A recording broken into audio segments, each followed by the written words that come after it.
30। আমি তাহলে এবার করে দেখাই।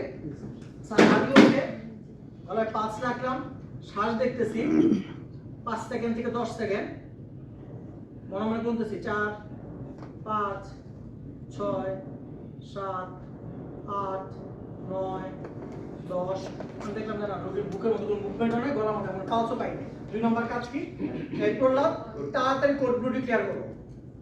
আমি রোগীর কাছে কিন্তু সরতেছি না, আমি রোগীর কাছে দাঁড়ায় আছি, কারণ এরপরে কাজটা হচ্ছে আমি যত দ্রুত আমার চেস্ট কম্প্রেশন শুরু করা যায়, তাই না? হার্ট বন্ধ হয়ে গেছে, সাহায্য করতে হবে না হার্টকে। এই হাত রাখলাম, ধরলাম, শুরু করলাম। 1 2 3 4 5 6 7 8 9 10। আপনি বাংলা ইংলিশ যেভাবে ইচ্ছে বলতে পারেন। 16 17 18 19 20 21 22 23 24 25 26 27 28 29 30। একবার কত করে চাপ দেওয়ার কথা বলছি? হার্টের কাজ তো করলেন, আপনি শ্বাসের কি কোনো কাজ এখন পর্যন্ত করছেন না? তার শ্বাসটাও বন্ধ হয়ে আছে না, অথবা অ্যাপ্রোচ করে শ্বাস নিচ্ছে। শ্বাস নেওয়ার কাজ যখনই করতে যাবেন, শ্বাস নিতে গেলে দুইটা জিনিস দরকার। একটা শ্বাস দেওয়ার রাস্তা সোজা থাকতে হবে, খোলা থাকতে হবে। এটা হচ্ছে যেটাকে আমরা এয়ার ওয়ে বলি, এয়ার ওয়ে, বাতাস যাওয়ার রাস্তা। তাই তো মিনিটে দাঁড়ায়। এই যে নাক মুখ থেকে বুক পর্যন্ত যাচ্ছে, এই রাস্তা কি খোলা আছে না বন্ধ আছে? বন্ধ। জিহ্বাতে বন্ধ হয়ে গেছে না? আমি সিম্পল একটা ম্যানুভার করব, এটা বলে হেড টিল চিন লিফট। হেড টিল, মাথাটাকে কাট করে দাও, টিল মানে কাট করে দাও, চিন থুতনি, লিফট উঁচু করে দাও। তাহলে আমি মাথাটাকে কাট করলাম, থুতনাটাকে উঁচু করে ধরলাম। দেখুন তো বাতাস যাওয়ার রাস্তা খুলে গেছে না? এয়ার ওয়ে খুলে গেছে। এয়ার ওয়ে খুলে গেছে, যেহেতু সে নিজের থেকে বাতাস নিচ্ছে না, শ্বাস নিচ্ছে না, রাস্তা এবার খোলা হলো। ব্রিদিংটা আমাকে দিয়ে দিতে হবে না, আমাকে ব্রেকটা দিয়ে দিতে হবে না। এই 2 আঙ্গুল দিয়ে নাকটা চেপে ধরলাম, মুখটা সিল করব। 1 সেকেন্ড করে 2 বার বাতাস দিব, 1 সেকেন্ড করে 2 বার বাতাস দিব। আর চোখের তাকায় দেখবো বুকটা নড়ে চড়ে কিনা। বুকটা নড়ে চড়ে মানে হচ্ছে আমি যে বাতাস দিছি ওইটার কারণে বুকটা নড়ছে। এছাড়া তখন দ্বিতীয় করে ব্যাখ্যা নাই নাকি? 2 বার বাতাস দিলাম, আবার চেস্ট কম্প্রেশন চলে আসবে। 5 6 7 8 9 10 11 12। এই করে করে আমি 30টা চাপে চলে যাবো। যখনই 30টা চাপ হবে, 27 28 29 30, 30 চাপ শেষ, আবার ব্রিদিং। ইয়ার ওয়েটা খুলে নিলাম, এটা করলে তো ইয়ার ওয়েটা খুলবে না, ব্রিদিং দিই। এই সহজ কাজটা আপনাকে আগায় নিতে হবে যতক্ষণ পর্যন্ত কোড ব্লু এর হেল্প চাইছিলাম না আমরা, কোড ব্লু টিম মেম্বাররা, ওনারা যতক্ষণ পর্যন্ত আমার কাছে না আসে। এই হলো সিপিআর, আর কিছু না। এটার জন্য যেটা দরকার সেটা হলো মানসিক শক্তি দরকার। আরেকটা জায়গা একটু বলে রাখি, লিগ্যাল পয়েন্ট অফ ভিউ থেকে যারা যারা সিপিআর ট্রেন্ড, লিগ্যাল ইস্যুস কখন তৈরি হয় এটা চাই না। 2 নম্বরটা কি বলছি, নন ম্যানিফেস্টেড। এই রোগী মারা যাচ্ছে, শ্বাস বন্ধ হয়ে গেছে, হার্ট বন্ধ হয়ে গেছে, সিপিআর দেওয়ার সময় যদি বুকের হাড়ি 2-4টা ভেঙে যায়, কি যায় আসে? তাতে করে যদি ওনার হার্টটা ফেরত চলে আসে, হাড্ডি ভেঙে গেল এটা বেশি খারাপ হলো না, জানে বাইচে গেল সেটা বেশি খারাপ হলো। জানে বেঁচে গেল, বাইচে গেছে, হার্ট ফেরত চলে আসছে, বিট করতেছে, শ্বাস নিতে শুরু করছে, এটা বেশি ভালো না? বুকের হাড়ি 2-4টা ভাঙছে নিচের থেকে জোড়া লাগবে, ওটা ধরনের অসম্ভব লাগে না, কিছু করা লাগে না। কথাটা বুঝাতে পারছি কি? তার মানে হচ্ছে আপনি 2টা শর্তের কোনো শর্তই ভাঙতেছেন না, বেনিফিশিয়ালও ভাঙতেছেন না, নন বেনিফিশিয়ালও ভাঙতেছেন না। সো এইটা যখন ফুলফিল করেন, আপনি অ্যাবসলিউটলি লিগালি খুব ভালো অবস্থায় অবস্থান করতেছেন। আপনার এগেইনস্টে কোনো কেস মামলা কোনো কিছু করে কোনো লাভ হবে না, কেউ জিততে পারবে না। এই যে তাদের ইনজুরি নোট, এত মোটা করে ইনজুরি নোট, বা 60-70 পৃষ্ঠার মতো ইনজুরি নোট লেখা আছে, কত ধরনের ইনজুরি হইতে পারে প্রত্যেকে। বাট প্রত্যেকের বেলা একই কথা বলা আছে, যেখানে লাইফ হচ্ছে কনসার্ন, যেখানে জীবন বাঁচানোর উদ্দেশ্যে আমি আগে গেছি, ইনজুরি কি হইল না, এটা ধর্তব্যের বিষয়। কথাটা ক্লিয়ার কিনা? এই লোক মারাই গেল, তার বুকের 2টা হাড্ডি ভাঙা নিয়ে মারা গেল, সিপিআর পাইছে, এতে কি কোনো ক্ষতি বেশি বাইরে গেছে? মানে মরার চেয়ে তো বেশি কোনো ক্ষতি নাই। এই কারণে এই জায়গার মধ্যে লিগ্যাল কোনো ইস্যুস তৈরি হওয়ার কোনো সুযোগ নাই। ঠিক আছে, থ্যাংক ইউ সো মাচ। কারণ প্রশ্ন থাকলে বলতে পারেন। একমাত্র রাস্তা হচ্ছে যিনি সিপিআর, যিনি দেখছেন যে পেশেন্টটা অ্যারেস্ট হয়েছে, আপনি জাস্ট ওর ব্লুটা কল করলেন, গলাটা টাচ করলেন, পালস আসে নাই, আপনি সিপিআরটা শুরু করেন, যেরকম পারেন সেরকমই শুরু করেন। আমার কথা কি বুঝতে পারছি কিনা? কারণ এই রোগীকে আপনার সিপিআর দিলে যতটুকু হবে এইটুকু দিয়ে শুরু করেন, আর বাকি যদি ট্রেনিং করেন তো হাত লাগায় দেখেন আমার চেয়ে ভালো আপনি পারবেন, আমি গ্যারান্টি দিয়ে বলতে পারবো আমার চেয়ে ভালো আপনি পারবেন। ঠিক আছে, এইটা মাথা মধ্যে রাখাটা প্রচন্ড জরুরি। যেই রোগীটা মারা যাচ্ছে এই রোগী তো আমি তো মারাই যাচ্ছিলাম এখানে না, হার্ট বন্ধ হয়ে গেছে, শ্বাস বন্ধ হয়ে গেছে, আমাকে আলো বাইচা দিচ্ছি 5 মিনিট, জাস্ট ব্রেনটা মরতে কতক্ষণ সময় আছে? 5 মিনিট। এই 5 মিনিটের মধ্যে আপনাকে খেলা শুরু করতে হবে। একটা কথা আছে না, জমে মুহূর্তে টানাটানি করছে, সেই জিনিস এখানে চলতেছে। কাজে আপনি যখন আমি কলাপস করে গেলাম, আপনি কি বাঁচাতেও পারি না, মারতেও পারি না, উছিলা হইতে হবে, কাউকে না কাউকে উছিলা হইতে হবে। কথাটা ক্লিয়ার কিনা? যখন আমাকে চাপাচাপি শুরু করলেন, আপনার উছিলা দিয়ে আল্লাহ আমার বাঁচায় দিবে, সুস্থভাবে বাঁচায় দিবে। এবার আমি আরেকটা সাইন্টিফিক ডাটা আপনাকে শোনাই। দুইটা গ্রুপের লোকজন, এক গ্রুপ হচ্ছে বাইস্ট্যান্ডার সিপিআর পাইছেন। বাইস্ট্যান্ডার সিপিআর মানে হচ্ছে আমি ডাক্তার ধরেন না, ধরেন আমি স্বাভাবিক মানুষ, জাস্ট বিএমএ পাস করার লোকজন, আমি সিপিআর দিচ্ছি এই লোককে, ভার্সাস যারা সিপিআর পায় নাই। দুইটা গ্রুপ, ওয়েস্টার্ন ওয়ার্ল্ডের ডাটা, আমার ডাটা না। দুইটা গ্রুপ কারা কারা? একজন হচ্ছে বাইস্ট্যান্ডার সিপিআর পেয়েছে, সিনেমা হলের মধ্যে গেছে, ওইখানে লোকজন যেরকম পারছে সেরকম সিপিআর দেওয়া শুরু করছে, বাট হাত লাগাইছে। কি মিন করছি? সে সিপিআরটা শুরু করছে। ভার্সাস আরেক গ্রুপ, এই গ্রুপের গায়ের মধ্যে কেউ টাচই করে নাই, শুধুমাত্র কোড ব্লু ডিক্লেয়ার করছে, ওদের 911 কোড ব্লু, 911 ডাকছে, অ্যাম্বুলেন্স আসতেছে। নিউ ইয়র্কে, লন্ডনে, এই ভালো ভালো ভদ্র শহরগুলোতে 5 মিনিটের মধ্যে, 3 মিনিটের মধ্যে, লন্ডন দাবি করে 3 মিনিটের মধ্যে যে কোনো ভেহিকেল সেখানে পৌঁছায়, পুলিশের গাড়ি, অ্যাম্বুলেন্স, ফায়ার সার্ভিস। তার মানে 3 মিনিটের মধ্যে আইসা তার সিপিআর শুরু করছে। দুইটা গ্রুপ কি কি হলো? একজন হচ্ছে আমি যেরকম বুঝছি, যেরকম পারি আমি সিপিআর দেওয়া শুরু করলাম, ভার্সাস আরেক গ্রুপ আমি ফোন করছি, লোক আসতেছে, প্যারামেডিক পড়লাম আসতেছে, আইসা এখানে সিপিআর শুরু করবে। দুটো গ্রুপ হয়েছে না? যেই গ্রুপ বাইস্ট্যান্ডার সিপিআর পাইছে, এই পেশেন্ট গ্রুপ যারা বাইস্ট্যান্ডার আমার সিপিআর পাইছে, বাইস্ট্যান্ডার সিপিআর পাইছে, তাদের বাঁচার চান্স 40% বেশি। 10 জনের মধ্যে যদি নরমালি বাঁচে 3 জন, তার 40% হিসাবে এর 7 জন বাঁচবে। মানে কথা বুঝতে পারছি কিনা? আর যারা বাইস্ট্যান্ডার সিপিআর পায় নাই, তারা বাঁচবে ওই 40% লেস। 40% কিন্তু ভেরি বিগ নাম্বার, অনেক বড় একটা সংখ্যা না? 10 জনে 4 জন এক্সট্রা বাঁচতেছে। দুই, এই যে আমার হাতে সিপিআর পাইলো, আমি একটা লেমেন বিএমএস পাস করা, কোন দিন কি সিপিআর শিখছিলাম, দেখছিলাম, ভিডিও তো দেখছিলাম, কথা বুঝতে পারছি কিনা, আর গায়ে হাত রাখছি।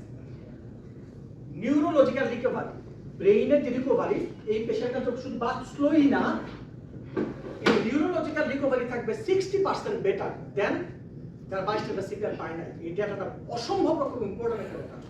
আমেরিকান হার্ট অ্যাসোসিয়েশন এই ডাটাটাকে 2020 থেকে 25 পর্যন্ত স্প্রেডই করার চেষ্টা করতেছে। এই কথা বলে লোকজনকে এনকারেজ করো যে আপনি যাই বুঝেন, যাই পারেন, যতটুকু বুঝছেন সিপিআর শুরু করেন। যে কিছুই জানেন সে তো সিপিআর দিতে পারে না, বাট যতটুকু বুঝছেন, যেভাবে শুরু করছেন, ওই সিপিআরটা আপনার দরকার, প্রচন্ড রকম ভাবে দরকার। নিউরোলজিক্যাল রিকভারি একটা ছোট্ট একটা উদাহরণ দিই, সেটা কোনো 2006-07 দিকের কথা, আমাদের হসপিটালের ঘটনা, এই কথা বাইরে স্পেক করার দরকার নাই। আসলো এটিএমে, আসলো, পারে না, 4 হাত পা প্যারালাইজ, চলে, ঠিক কি না? আমি হচ্ছে ফুডের স্টাফ, আমি খাওয়াটা সুন্দর গুছায় প্যাকিং টেকিং করে নিয়ে আসতে পারি, দিতে পারি সবাইকে, চমৎকার ডেলিভারি, লোকজন খায় খুশি হয়ে যায়, পরিবেশন দেখলে মুগ্ধ হয়ে যায়। আমার এখানে এই ক্লাস করতে ডাকছে কেন? প্রশ্ন আছে না একটা? এই প্রশ্ন জবাব হচ্ছে এটা, আপনার সামনে যদি একটা পেশেন্ট কলাপস করলো, আপনি যদি সিপিআর শুরু করলেন, এই রোগীর অ্যাটলিস্ট এই ঘটনাটা ঘটবে না, চোখ পিট পিট করে, মুখের মধ্যে কোনো ভাষা নাই, 4 হাত তো পুরাই প্যারালাইসিস। এই প্যারালাইসিস রোগী কেউ যদি মরে যায়, হাত তো ভালো আছে, 32 বছর বয়স, 70 বছর, তার যেই বউয়ের বয়স 25 বছর, সে বউয়ের কি দশা, যার বাচ্চা হচ্ছে 2 বছর বয়স, তো বাচ্চাদের কি দশা একটু মানে কল্পনায় নিয়ে আসেন, তাইলে বোঝা যাবেন যে প্রথম কথাটা বলছি যে শক্তি আল্লাহ প্রদত্ত শক্তি, এইটা যখন বুকের মধ্যে ধারণ করবেন, অটোমেটিক সত্যি আল্লাহ আপনাকে শক্তি দিবে এই সিপিআরটা দেওয়ার মতো। কথা ক্লিয়ার হচ্ছে কিনা? তাহলে এখন একটা কোশ্চেন হচ্ছে, সিপিআর কখন শুরু করতে হয়? আমি আগেই বলে দিয়েছিলাম কথাগুলো। যখন একটা মানুষ কলাপস করছে, একটা মানুষ কি করছে, কলাপস করছে, তপাস করে পড়লো, আমি একটা বিলিং অফিসার, ওই রোগীর ঘটনায় যাই, আমি বিলিং অফিসার বিল করতেছি, এখানে 2 জন লোক দাঁড়ানো, আমি তো বসে কাজ করতেছি কম্পিউটারে, কাকে দেখাবেন? মা আমার ভাইয়ের তো হার্টের সমস্যা, ওনার একটা হার্টের ডাক্তার দেখাবো, আচ্ছা ফাইন, ঠিক আছে, হার্ট ডাক্তার তো বিকাল 4টা বাজবে দেখাইতে, সমস্যা নাই, তাও একটু বসে থেকে দেখা যাবে, টাকা পয়সা নিচ্ছি। এই বলতে বলতে সামনে 2 লোকের মধ্যে থেকে যিনি পেশেন্ট পাস করে পড়লো। আমি বিলিং অফিসার, আমার কাজ কিছুই না, একটা ধাক্কা দিয়ে বন্ধ করে লাভ দিয়ে রোগীর কাছে যাওয়া। এই যে রোগী স্যার আগে কতটুকু জোরে ঝাঁকি দিতে হবে বুঝে গেছেন তো, কোথায় দিতে হবে এটাও বুঝে গেছেন। চাউট প্রায় করতেছে টেবিল চেয়ারে, এইটুকু জোরে দিতে হবে। এখন যদি মনে হয় এই পেশেন্টের যদি কিছু মাত্র সাইন অফ লাইফ থাকে, সাইন অফ লাইফ মানে সবাই বুঝেন যে কে জীবিত আর কে মৃত, একটু বাচ্চাও বোঝে, আমাদের না বোঝার কারণ নাই। এই সাইন অফ লাইফ যদি রোগীর থেকে থাকে, একটু নড়াচড়া, গোদগাদ শব্দ করা, কিছু একটা ইঙ্গিত দিবেন না সে, আমি কিন্তু বাইক চলছি মনি নেই, আমার কথা বুঝতে পারছি কিনা, সাইন অফ লাইফ আপনি পেয়ে যাবেন। এটাকে আমরা এর ভাষায় বলি নন রেসপন্সিভ। পেশেন্টটা কোনো রেসপন্স করলো না, নন রেসপন্সিভ, ঠিক আছে না? 2 নম্বর কাজ, আমি গলার মধ্যে একটু হাত রাখি পালসটা দেখার জন্য, সবাই একটু ট্রাই করি, আপনার অনেক সিনিয়র মানুষ আছে, কাইন্ডলি তারপর একটু ট্রাই করেন। এই শ্বাসনালীটার মধ্যে ঠিক মাঝামাঝি আঙ্গুল 2-3টা খাড়া করে ধরে রাখেন। বাবা এরকম খাড়া করে ধরো, তোমার বলতেছে সব এরকম খাড়া করে, এর কিছু পাবি না, শ্বাসনালী কি পাবি? এটা দুষ্ট, এটা আমার ডিস্টার্ব করার জন্য বসছে। এর হাত রাখলে এবার আস্তে আস্তে ডানে ও বামে সরায় দেয়। ও আমাদের 2005 সালে করে, এই জন্য ওর সাথে খুব দুষ্টামি করে। এই যে গলার যে মাংসটা আর শ্বাসটার মাঝখানে একটা গর্ত আছে না, একটু খাজ না, এই জায়গায় হালকা করে একটু চাপ দেন, একটা দুঃখ খাতে পারছে না। ডাক্তাররা নার্স জিজ্ঞাসা করতেছি না, যারা ডাক্তার নার্স তারা জিজ্ঞাসা করছে তুমি পাইছ না, আমার কথা যে যারা বসাচ্ছে পাওয়ার কথা। আঙ্গুলের কিছু অংশ কিন্তু শ্বাসনালীতে গায়ে লেগে থাকলো, আঙ্গুলের মাথা দিয়ে আপনি দেখেন যে আঙ্গুলের মাথার মধ্যে একটা দপদপ বাজে না, এইটার নামই পালসের ভিন্ন কোনো ডেফিনেশন নাই। আমার আছে, আমি বাইকে বসছি, আমার নাই, আমার হার্ট বন্ধ হয়ে গেছে, মানে কথাটা ক্লিয়ার? আমি এই রোগীকে এই পালসটা দেখা চেক করতেছি এবং পাশাপাশি, আচ্ছা কতক্ষণ ধরে চেক করে সর্বনিম্ন 5 সেকেন্ড, খালি ডাকলাম আর তুলে ফেললাম এরকম করি না, সর্বনিম্ন 5 সেকেন্ড, সর্বোচ্চ 10 সেকেন্ড। 10 সেকেন্ডের পর পাচ্ছি না, আমি মনে ভুল করতেছি, দেখি না, আমি তো একটা ডাক্তার মানুষ, আমার তো পাওয়া উচিত, আরেকজন পায়ে ফেললে বেজ্জতি। 10 সেকেন্ডের পর খালি দেখতে আছে না, 1 মিনিট হয়ে যাচ্ছে, এটা করার দরকার নাই, পান নাই মানে পান নাই, দ্যাটস ইট। আজকে যেমন পাইছেন, দুনিয়ার সব মানুষ, জীবিত সব মানুষের একই রকমই পাচ্ছে, এই পালসের কোনো রিলেশন, ঠিক আছে? আপনি পালসে হাত রাখলেন, পাশাপাশি আপনি খেয়াল করতেছেন স্বাভাবিক শ্বাস নেয় কিনা, শব্দগুলো খেয়াল করে, স্বাভাবিক শ্বাস। আমি আর আপনি যেভাবে শ্বাস নেই, এইটাই শুধু দুনিয়ার মধ্যে স্বাভাবিক শ্বাস, আর বাকি যত শ্বাসের প্যাটার্ন আছে সব একরকম। কথা ক্লিয়ার? আমার শ্বাস, আমার রোকন ডাক দিচ্ছে, স্যার আপনার তো ক্লাস আছে, এখন আসেন নাই? আমি দৌড়ে লিফটের মধ্যে আসলাম, 10 তলায় দৌড়ে সিঁড়িতে উঠলাম, আমার শ্বাস কি একটু বেশি ঘন ঘন হবে? স্বাভাবিক শ্বাস। কিন্তু একটা শ্বাসের প্যাটার্ন দেখেন তো এটার নাম স্বাভাবিক শ্বাস কিনা। এই রোগীটা কলাপস হয়ে গেছে, আমি কলাপসে পড়ে গেছি, 10 সেকেন্ড 15 সেকেন্ড কোনো শ্বাস নাই, ছাড়তেছি, আবার নিলাম, এটা কি স্বাভাবিক শ্বাস? আল্লাহর রাস্তে কি হইলো স্বাভাবিক শ্বাস বলেন না, রোগী বাইচা দিছে, তো শ্বাস নাই। কথা ঠিক আছে কিনা? আর প্রবলেম হচ্ছে লেমেনরা দেখলে একেবারেই তার হসপিটালে জীবনে কোনো রোগী দেখে নাই, জানে না মৃত্যুর সময়টা, সে বলে এই যে শ্বাস করে ভিডিও একটা কইরা দিব আপনার নামে চাই না। রোগীর বাই শ্বাস দিয়ে যেটা হয়, শ্বাসের মূল কাজ কি? বাতাস থেকে অক্সিজেন লাংসে ঢুকানো, শরীরের মধ্যে সাপ্লাই দাও, আর শরীরের মধ্যে বর্জ্যটা তৈরি হয়েছে কার্বন ডাই অক্সাইড বাতাসের মধ্যে বাইর করে দাও, এটা তো লাংসের কাজ। এই কাজটা এরকম আমি আর আপনি যেভাবে শ্বাস নিচ্ছি, এইটা দিয়ে এই কাজটা সম্ভব। তো যখনই 10 সেকেন্ড ধরে হেঁচকির মতো করে শ্বাস নিচ্ছে, সেটা অ্যাগোনাল ব্রিদিং বলেন, গ্যাসপিং বলেন, যা খুশি তার নাম দেন, এক একজন এক এক নামে ডাকে, ঠিক আছে কিনা? নাম দিয়ে দরকার নেই, শ্বাসের প্যাটার্ন তো বুঝে গেছে, যেটা স্বাভাবিক নাই এটাও বুঝে গেছে। যখন এই জিনিস দেখলেন, এটা দিয়ে তার স্বাভাবিক শ্বাসের কার্যক্রম পরিচালনা করা সম্ভব না, ঠিক আছে না? ফাইন। তো আমার পেশেন্টকে দেখেন, ওকে জোরে নক করলাম, কোনো রেসপন্স করে না, সাথে সাথে আমি পালসের মধ্যে হাত রাখলাম এবং শ্বাসটা চেক করতেছি, কতক্ষণ ধরে দুইটা কাজ একসাথে করতেছি, 5 থেকে সর্বনিম্ন 5 সেকেন্ড, সর্বোচ্চ 10 সেকেন্ড। আচ্ছা শ্বাস বুঝে কেমন? খুব জটিল কোশ্চেন। বুকটা উঠে নামে, মুখে নাক গড়গড়া শব্দ আসতে পারে, যে নাক এরকম মানুষ নাক ডাকে ঘুমের মধ্যে। আমার দাড়ি আছে, আমার শ্বাসে যদি পর আমার দাড়িটাই নড়তে পারে, কারণ মোজ থাকলে মোজ নড়তে পারে, নাকের লোম থাকলে লোম নড়তে পারে, নেতার ফ্লেয়ারিং হয়, যেটা ওঠানামা করে, সবই তো শ্বাস নেওয়ার চিহ্ন নাকি? সবচেয়ে ভালো চিহ্ন সম্ভবত বুকটা ওঠানামা করে, এটাই সবচেয়ে ভালো চিহ্ন। আপনি দেখলেন যে না এই রোগীর কোনোটাই নাই, শ্বাসও বন্ধ, পালসও আপনি পান নাই, 10 সেকেন্ড পর্যন্ত অপেক্ষা করছেন, পালস নাই। 2 নম্বর কাজ হচ্ছে, এই পুরোটা হলো 1 নম্বর কাজ, কল ফর হেল্প। আপনার হেল্প দরকার। কারণ আমি এখানে একলা বসে, আমি যতই অভিজ্ঞ হই না কেন, পড়লা যতই অভিজ্ঞ হোক না কেন, ভাইয়ারা যতই অভিজ্ঞ হোক না কেন, একা একা এই কাজ কেউ কোনদিন করে না। কারণ আমি যে সিপিআর দিব, আমার হাত ব্যথা হয়ে যাবে, আরো লোকজন লাগবে, শ্বাসের কাজ করতে হবে, যন্ত্রপাতি লাগবে, হেল্প দরকার না? এই হেল্পটা মানে হচ্ছে কোড ব্লু। ইন হসপিটাল আমরা কি বলি? Code blue. নাম্বার কত? 1 ফোন করে জাস্ট বলে দেন আমি 7C নার্স, 7C তে একটা কার্ডিয়াক অ্যারেস্ট হয়েছে। সারা হসপিটালের সমস্ত ইয়ার মধ্যে এই কথা শোনা যাবে যেখানে কার্ডিয়াক অ্যারেস্ট হয়েছে। কথা ঠিক না? এইমাত্র কার্ডিয়াক অ্যারেস্ট ডিক্লেয়ার করা হলো। এবার আমরা এই রোগীর 2টা অর্গান কাজ করতেছে না। একটা হলো গলার মধ্যে পালস নাই, তার মানে হার্ট থেকে যে রক্তটা পাম্প করে, পালস থাকলে কি ঘটে, হার্ট থেকে যখন রক্তটা পাম্প করে, এই রক্তটা এই নলের মধ্যে দিয়ে, রক্তের পাইপের মধ্যে দিয়ে ব্রেনের দিকে যাচ্ছিল, মুখের দিকে আসতেছিল। যেহেতু হার্ট পাম্প বন্ধ রাখছে, এই জন্য এই গলার মধ্যে এই রক্তের পাইপের মধ্যে দিয়ে কোনো আমি হাতের মধ্যে ছোঁয়া লাগে না। পাম্প বন্ধ, পাইপের মধ্যে পানি যাবে কোন দিক দিয়ে? পাম্প তো বন্ধ হয়ে গেছে না? সো এই কাজটাই মানে, তাহলে আপনার এই কাজটা আমাকে বাইরের থেকে করতে হবে। হার্ট যে বন্ধ হয়ে গেছে, বাইরের থেকে হার্টটাকে সাপোর্ট দেওয়া হতো। এই সাপোর্ট দেওয়ার জন্য রাস্তাটা কি?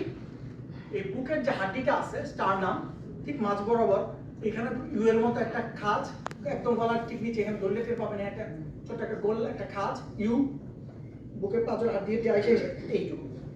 এটা সব পেটের অংশ না, নরম, এই বুকের খাঁচাটা এখানে শেষ হলো না, স্টারনাম। এইটাকে ব্রেস্ট বোন বলে, স্টারনাম বলে, যে যেই নামে ডাকেন নিয়ে কোনো সমস্যা নাই। এই হাড্ডিটার উপরে চাপ দিতে হবে। এই হাড্ডিটার কোন জায়গাটাতে চাপ দিতে হবে? নিচের অর্ধেকের সেন্টারে। পুরো হাড্ডিটার সেন্টারে না, বরং হাড্ডিটাকে যদি 2 ভাগে ভাগ করেন, উপরের অর্ধেক আর নিচের অর্ধেক, নিচের অর্ধেকের সেন্টারে আমি চাপ দিব। কথা ক্লিয়ার হচ্ছে? Centre of the lower half of sternum. তো এই জায়গায় আমরা হাতটা রাখলাম। কিভাবে করে হাতটা রাখবো, কিভাবে চাপ দিব?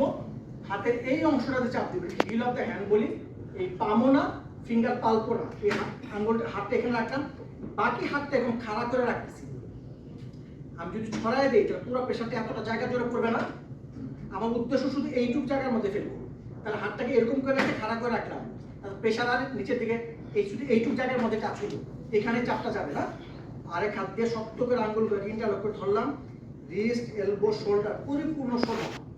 এখানে যেরকম আছে একদম 180 ডিগ্রি, 180 ডিগ্রি না, 90 ডিগ্রি বলে না, একদম সোজা করে এই চাপটা দিলাম। আমি এভাবে করে চাপ দিতে পারি, আপনি নিজে একটু দেখেন তো, এটা করে চাপ দিলে নাকি এইভাবে করে চাপ দিলে আপনি বেশি আরাম পাবেন? একদম খারাপ করে দিলে বেশি আরাম পাবো না? এইভাবে করে চাপ দিচ্ছি, আমি শক্তিটা আনতেছি আপনার পিঠের মাংস ব্যবহার করে। চাপটা দিচ্ছি হাত দিয়ে না, পিঠ দিয়ে।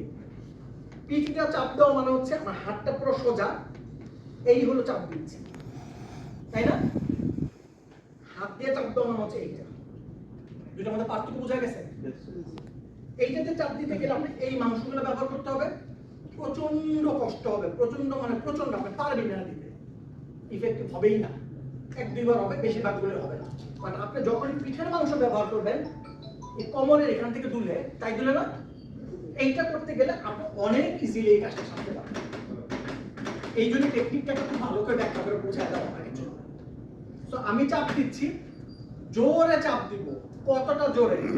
যেই ক্ষেত্রে বুকের হাড্ডিটা, এই পাঁজরের হাড্ডিটা কম পক্ষে 2 ইঞ্চি পরিমাণ নিচের দিকে দাবে, 5 সেন্টিমিটার নিচের দিকে দাবতে হবে।